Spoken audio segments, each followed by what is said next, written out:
ఓ యువతి యువకులార చేరుడి, శ్రీ యేసు రాజు వార్త చాటుడి.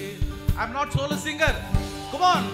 ఓ యువకులార చేరుడి, శ్రీ యేసు రాజు వార్త చాటుడి. లోకమంత ఏకమై యేసునాథు గొల్వను, లోకమంత ఏకమై యేసునాథు గొల్వను. సాధనం ఎవరు నీవు దేవిగా, యేసుతో దేవిగాను పోదమా. అడ్డుగా వచ్చి అందరూ నిలబడి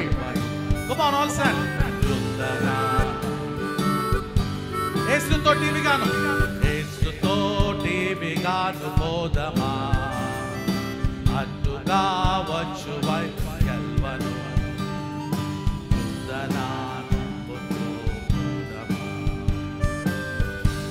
హల్లెలూయా, ప్రైజ్ ది లార్డ్. స్తోత్రం కలుగును గాక. ఈరోజు యావత్ ప్రపంచము మన భారతదేశంలో ఒక పండుగ చేసుకుంటూ ఉన్నారు, చేతులు కట్టుకునే పండుగ. ఆ పండుగ ఏంటి? రాఖీ పండుగ. కానీ దేవుడు అంటున్నాడు, రా, ఇదిగో కీ, ఇదిగో ఇదే యూత్ కనెక్ట్. ఈరోజు మన జీవితాలని కనెక్ట్ చేయడానికి దేవుడు రా రా అని పిలుస్తున్నాడు. దేవునికి రెండు చేతులు ఎత్తి జయం పలుకుదామా? హల్లెలూయా. ఇది షో కాదు, ప్రదర్శన కాదు, ఎగ్జిబిషన్ కాదు, ఏదో ఒకటి జరుగుతుంది చూద్దామని సోద్యం చూడటానికి మనం రాలేదు ఇక్కడికి. We're here to fill with the spirit of God. అవునా కాదా? అవునా కాదా? కమ్ ఆన్, అవునా కాదా? ఎస్. ఈరోజు ప్రాముఖ్యంగా మరి మన యొక్క ప్రియ దైవజనులు ఈ యూత్ కనెక్ట్ని ఎందుకు ఏర్పాటు చేస్తున్నారు, మరి ఎందుకు ఇంత భారము ఇక్కడున్న విశాఖపట్నంలో నాయకులకి సేవకులకి కలిగిందంటే, ఈనాటి తరంలో యువతరము పతనవ దశకు వెళ్ళిపోతున్నారు. వాళ్ళు స్టైల్గా గెస్టులుగా సోకులు చూపించుకుంటానికి మాత్రమే వస్తున్నారని ప్రజలు అనుకుంటున్నారు. కానీ అటువంటి వారు కాదు అని నిరూపించడానికి ఈ యూత్ కనెక్ట్ని ఏర్పాటు చేయబడింది. ఈరోజు ప్రభునందు ప్రియమైన దేవుని ప్రియబిడ్డలారా, ఈ యొక్క సమయంలో మనము మన పక్కవారితో మాత్రమే కనెక్ట్ కాదు, కానీ దేవునితో కనెక్ట్ అవ్వాలని దైవజనులు మనకి చెప్పిన మాటలు మనం విని ఉన్నాం. ఈ సమయంలో ఈరోజు నేను వాక్యం చెప్పడానికి ఇక్కడ రాలేదు. The topic which I am going to present you this morning is the Christian missionaries in India, their impact on language, literature and society, and why today's youth should remember and protect their legacy. భారతదేశంలో క్రైస్తవ మిషనరీలు భాష, సాహిత్యము మరియు సమాజంపై వారి ప్రభావం ఎలా ఉన్నది, ఇప్పుడున్న నేటి యువతర వారసత్వము ఎందుకు గుర్తించుకోవాలి, ఎందుకు కాపాడుకోవాలి? ఈరోజు ప్రభునందు దేవుని నా ప్రియ సహోదరి సహోదరులారా, దేవుడు మనతో మాట్లాడాలని తలుస్తున్నాడు. ఈ సమయంలో నేను చెప్పే ప్రతి మాట జాగ్రత్తగా వినండి. జరిగిన వాస్తవాలను మీకు తెలియచేయాలని నేను ఇక్కడ నిలబడి ఉన్నాను. నేను మీకంటే చాలా తక్కువగా తెలిసిన వాడిని, కానీ జ్ఞాపకం చేయడానికి మాత్రమే, కానీ నేను జ్ఞానినైతే కాదు. ఈ సమయంలో ప్రాముఖ్యంగా మరి ఈ యొక్క సమయమున మరి మన దేశము, మన రాష్ట్రము, యావత్ ప్రపంచము ఈరోజు ఉన్నత స్థాయికి అధిరోహించడానికి ముఖ్య కారణము మన పితరులు, మన తాతలు, మన మిషనరీలు. మరి వారు చేసిన ఆ కాంట్రిబ్యూషన్స్ ఎలాగున్నాయని తెలుసుకోవడానికి ఈ యొక్క సమయం నా దేవుడు ఈ యొక్క సమయాన్ని నాకు ఇచ్చి ఉన్నాడు. ప్రభునందు ప్రియమైన దేవుని ప్రియబిడ్డలారా, చాలామంది ఇప్పటికీ ఒక నోషన్, ఒక స్టిగ్మా ఏంటంటే బ్రిటిషర్స్ కాలంలో ఈ సువార్త వచ్చింది, లేకపోతే మిషనరీలు వచ్చి సువార్తను తీసుకొచ్చారు అని అనుకుంటున్నాం. కానీ మొట్టమొదటి శతాబ్దంలోనే థామస్ గారు, ప్రాముఖ్యంగా అపోస్తుడైన పౌలు థామస్ గారు మనకి సేవను తీసుకొచ్చిన విధానాన్ని మనం మర్చిపోతున్నామేమో. ఈ సమయంలో మరి మిషనరీలు, మన పితరులు ఈ లోకానికి వచ్చింది, ఈ భారతదేశానికి వచ్చింది కేవలము ప్రీచ్ చేయడానికి కాదు, కానీ ముఖ్యంగా మన భారతదేశంలో అనేకమైన భాషలు నేర్చుకోవడానికి, ఆ భాషలు నేర్చుకొని తద్వారా దేవుని యొక్క సువార్తను ప్రతి ఒక్కరికి ప్రకటించాలని వారు ఈ లోకానికి వచ్చిన్నారు, ఈ భారతదేశానికి వచ్చిన్నారు. ప్రభునందు ప్రియమైన దేవుని ప్రియబిడ్డలారా, ఈరోజు మనందరి దగ్గర డిక్షనరీస్ ఉన్నాయి, చాలా చాలా కమెంటరీస్ ఉన్నాయి, గ్రామర్ బుక్స్ ఉన్నాయి, లేకపోతే ప్రైమర్స్ ఉన్నాయి. మొట్టమొదటిలో మనము చదువు ప్రారంభించినప్పుడు మనకి మన టీచర్స్ కానీ మన తల్లిదండ్రులు మనకి ఏం నేర్పిస్తారండి? ఆల్ఫాబెట్స్, ABCD ఈ అన్ని నేర్పిస్తుంటారు. కానీ ఈరోజు ఈ యొక్క భారతదేశమే కాదు, ఏవైతే ప్రపంచంలోనికి అటువంటి ప్రైమర్స్, అటువంటి గొప్ప ఉద్దేశంతో విద్యను ఆరంభించిందే మిషనరీలు. ఈరోజు ప్రభునందు ప్రియమైన దేవుని ప్రియబిడ్డలారా, మరి ఇటువంటి మాన్స్క్రిప్ట్స్ని మరి పూర్వకాలంలో మరి వారు ఆ యొక్క విద్యని ప్రిజర్వ్ చేసి ఉన్నారు, సంరక్షించి ఉన్నారు, అలాగే అభివృద్ధి చేసి ఉన్నారు. మరి ఈ సమయంలో మన యొక్క కాంట్రిబ్యూషన్స్ ఎలా ఉన్నవి ఉదయకాల వేళ జ్ఞాపకం చేసుకుందాం. ప్రాముఖ్యంగా యునైటెడ్ థియాలజికల్ కాలేజ్కి ఎప్పుడైనా మీరు వెళ్తే, బెంగళూరు ఎప్పుడైనా వెళితే, you have to visit United theological college, UTC. ఎందుకురా అంటే అక్కడ లైబ్రరీలో ఆర్కైవ్ సెషన్ ఉన్నది. అక్కడ అనేక మంది రాజులు, అనేక మంది ప్రవక్తులు రచించిన ఇప్పటికీ ఆ మ్యానుస్క్రిప్ట్స్ అక్కడ దాచిపెట్టబడి ఉన్నవి. ప్రభునందు దేవుని ప్రియబిడ్డలారా, 15th సెంచరీలో అనేకమైన పత్రాలను అక్కడ సేకరించి సమకూర్చి ఉన్నారు. ఎందుకు అలా సమకూరుస్తూ ఉన్నారు, దానివల్ల విలువేంటి అని మనం జ్ఞాపకం చేసుకున్నట్లయితే, మరి వారు మన జీవితంలో చేసిన గొప్ప కాంట్రిబ్యూషన్స్ని మనం మర్చిపోకూడదని ఈ సమయంలో మనం జ్ఞాపకం చేసుకుందాం. Translating the Bible, their shaping the language. ఈరోజు ప్రాముఖ్యంగా మనం జ్ఞాపకం చేసుకున్నట్లయితే గ్రామర్ బుక్స్ని, డిక్షనరీస్ని పూర్వకాలంలో మిషనరీలు రాకముందు మనందరికీ మన లాంగ్వేజ్ ఫార్మల్గా ఉండేది. కానీ ప్రభునందు దేవుని ప్రియబిడ్డలారా, ఒక అధికారపూర్వకంగా వ్యాకరణను మన యొక్క ప్రియబిడ్డలు తయారు చేసినట్లు మనం చూడగలుగుతున్నాం. ఈ సమయంలో ప్రాముఖ్యంగా చూసినట్లయితే నేను కొన్ని విషయాలను మీకు చెప్పాలని ఆశపడుతున్నాను. దయచేసి వీటిని జ్ఞాపకం చేసుకోండి. తమిళ్ భాషని, కన్నడ భాషని, అలాగే తెలుగు భాషని, హిందూ, ఉర్దూ భాషలకి ఒక నైపుణ్యతను, వ్యాకరణ రచించింది, వ్యాకరణ పుస్తకాలు రాసింది మనం పితరులైన మిషనరీలే. ఈరోజు చాలామంది అనుకుంటున్నారు ఈ క్రైస్తవులు అనబడేవారు, ఈ మిషనరీలు అనేవాళ్ళు కేవలం సువార్త ప్రకటించడానికి వచ్చారని అనుకుంటున్నారు. కానీ కాదు సుమి. ఈరోజు మనం ఇంత గొప్ప లిటరసీ కలిగి ఉన్నాము, ఎడ్యుకేట్ అయి ఉన్నామంటే it's because all of our ancestors who have really driven out in the life. ఈరోజు ప్రాముఖ్యంగా ఆలోచన చేసుకుందాం. తమిళ్లో ఫ్రాన్సిస్ వైట్ ఎలిస్ అనే ఒక వ్యక్తి, ఆయన ఏం చేశాడో తెలుసా? మొట్టమొదటి తమిళ్ ఇంగ్లీష్ డిక్షనరీని ఆయన కంపైల్ చేసి ఉన్నాడు. ఎవరండి ఈయన? Francis White Ellis. అలాగే రెండోదిగా చూసినట్లయితే రాబర్ట్ కాల్డ్వెల్స్, ఆయన కంపారిటివ్ గ్రామర్ ఆఫ్ ద్రవిడియన్ లాంగ్వేజ్ని ఆయన కంపైల్ చేసినట్లు చూడగలుగుతున్నాం.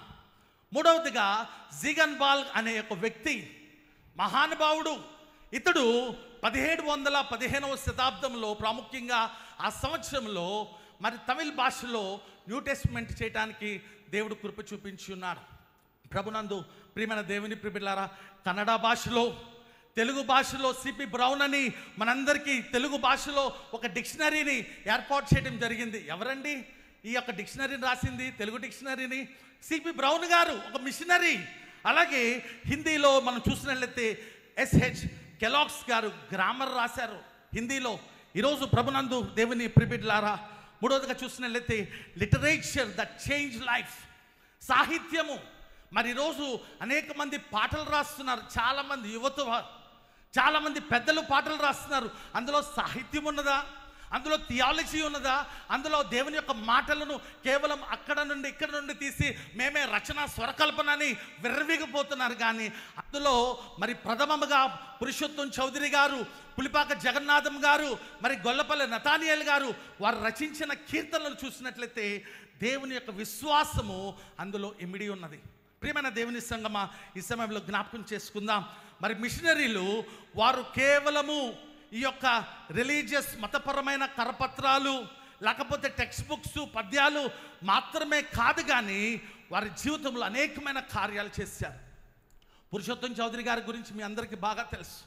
యెహోవా నా మొరలాలించెను అనే గొప్ప పాట ఆయన 75 కీర్తనలు ఆంధ్ర క్రైస్తవ కీర్తనలో రాసించున్నాడు. అయితే ప్రియమైన దేవుని సంగమా, మరి పురుషోత్తం చౌదరి గారు కేవలము రిలీజియస్ మతపరమైన కరపత్రాలు చిన్న బుక్ మార్క్స్ చదువుకొని ఆయన దేవుని రక్షింపబడి ఉన్నాడు, దేవుని అంగీకరించి ఉన్నాడు. ఈరోజు ఇక్కడున్న ప్రతి ఒక్క యవనస్తుడికి మంచి బైబిల్ ఉన్నది, షోకేస్ బైబిల్ ఉంది, స్టైల్ బైబిల్ ఉంది. మన డ్రెస్సుకు తగ్గట్టు బైబిల్ని క్యారీ చేస్తున్నామే, కానీ క్రీస్తు యొక్క మనసును మనం క్యారీ చేయగలుగుతున్నాము. ఆలోచన చేసుకుందాం. ప్రియమైన దేవుని ప్రియబిడ్డలారా, ఇక్కడ మనం చూసుకున్నట్లయితే పురుషోత్తం చౌదరి గారు తన జీవితాన్ని దేవునికి సమర్పించుకోవడానికి ముఖ్యంగా ఆయన హత్తుకున్న ఒక మాట ఏంటో తెలుసా? దేవుడు లోకమును ఎంతో ప్రేమించాను, కాగా తన అద్వితీయ కుమారుని ఈ లోకానికి ఇచ్చి ఉన్నాడని ఆ వాక్యం ద్వారా తన జీవితాన్ని దేవునికి సమర్పించుకున్నాడు. ఈరోజు ప్రియమైన దేవుని సంగమా, ఈ సమయంలో ప్రాముఖ్యంగా మనము ఆలోచన చేసుకుందాం. మరి ఈ మిషనరీలు కేవలము క్రైస్తవ రాతలు మాత్రమే రాయటానికి పూనుకొనలేదు, కానీ వారు they even road the Indian classics. Indian classics అంటే ఏంటో తెలుసా? మన యొక్క స్నేహితులు, మన హైందవ సిద్ధాంతంలో ఉన్నవారు, వారు చదువుకుంటున్న రామాయణాన్ని, మహాభారతాన్ని కూడా తెలుగులోకి అనువదించిన వారు ఎవరో తెలుసా? మన యొక్క మిషనరీలే, మన పితరులే. ఈరోజు జ్ఞాపకం చేసుకుందాం ప్రియమైన దేవుని ప్రియబిడ్డలారా, ఈరోజు ఇటువంటి సాహిత్యాన్ని అందించింది మన మిషనరీలని మనం మర్చిపోకూడదు. నాలుగవదిగా చూసుకున్నట్లయితే లిటరేచర్ అండ్ సోషల్ ఐడెంటిటీ, సాహిత్యము మరియు సామాజిక గుర్తింపు. దళితుల, ఆదివాసీ అలాగే అనగదొరుకుతున్న కులాలలో ఈ సాహిత్యము మనకు ఏమైందో తెలుసా? ఒక సాధనంగా మార్చబడింది. మీ అందరికీ తెలుసు, ఒక గొప్ప అర్హత, ఒక గొప్ప మరి డిగ్రీని పొందుకున్న మరి గుర్రం జోషువా గారు, ఒక క్రైస్తవ మరి దళిత్ కవి. ఆయన తన యొక్క మరి మాటల చేత సమాజంలో ఉన్న అనగదొక్కబడుతున్న అనేక మందిని పైకి లేవనెత్తడానికి ఆయన అనేకమైన పద్యాలు రాసి ఉన్నాడు. ప్రభునందు ప్రియమైన దేవుని ప్రియబిడ్డలారా, ఈ సమయంలో ఆయన ఒక గొప్ప పాఠము, ఒక గొప్ప పోయం రాస్తున్నాడు. ఆ పోయం చదవాలని నేను ఆశపడుతున్నా.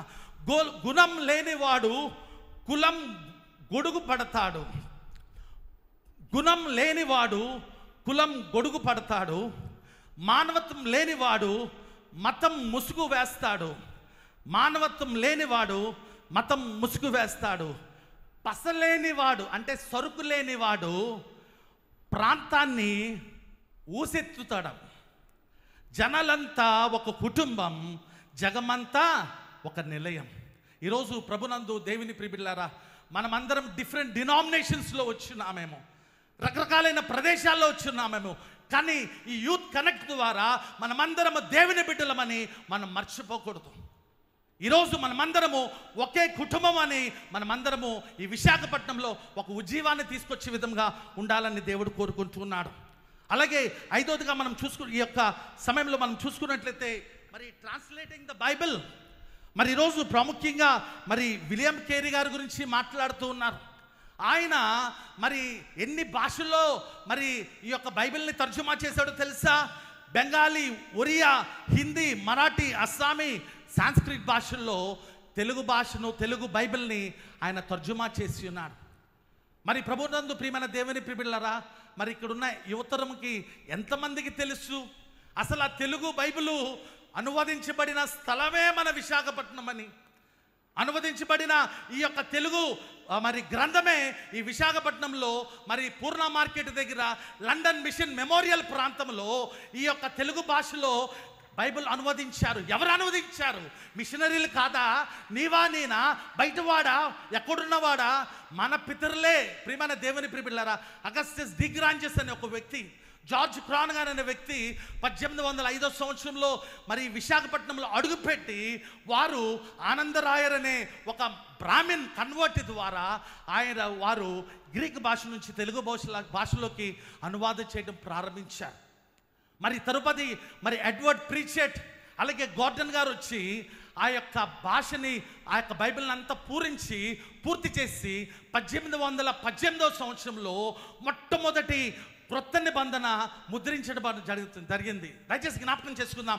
తెలుగు న్యూ టెస్టిమెంట్ బైబిల్ మొట్టమొదటి ప్రింట్ 1818లో ముద్రించబడింది, మర్చిపోవద్దు ప్రియమైన దేవుని సంగమా. అలాగే హెన్రీ మార్టిన్ ఇన్స్టిట్యూట్ హైదరాబాద్ పట్టణంలో మనం చూస్తున్నాం. What is the contribution of Henry Martyn Institute? He had translated the New Testament in Urdu, also in Persia. మరి ఇంత గొప్ప శైలిలో ఇంత గొప్ప మిషనరీలు చేసిన సేవలో what are we? What is our contribution as an youth of the church? ఈరోజు ప్రియమైన దేవుని ప్రిబిడ్లారా, దేవుని మాటలు వింటున్న ప్రతి ఒక్కరూ జ్ఞాపకం చేసుకోవాల్సిందిగా కోరుతున్నాం. గుర్రం జోషువ గారు మరి ఒక పద్యం రాశాడు. ఆయన మాట్లాడుతున్నాడు, నేను బరువైన గాడిదని దరిపైకి వచ్చాను అంటే ఆయన మాటల్లో I'm a burdened donkey, now I came out on the road. ఈరోజు చాలామంది హృదయాల్లో చాలా బరువు, వేదన, ఇబ్బందులు. చాలామంది యువతరం వారు నేను ఎందుకు చచ్చిపోవాలి, ఎందుకు చదువుకోవాలి, ఎందుకు చర్చికి వెళ్ళాలనుకుంటున్నారు.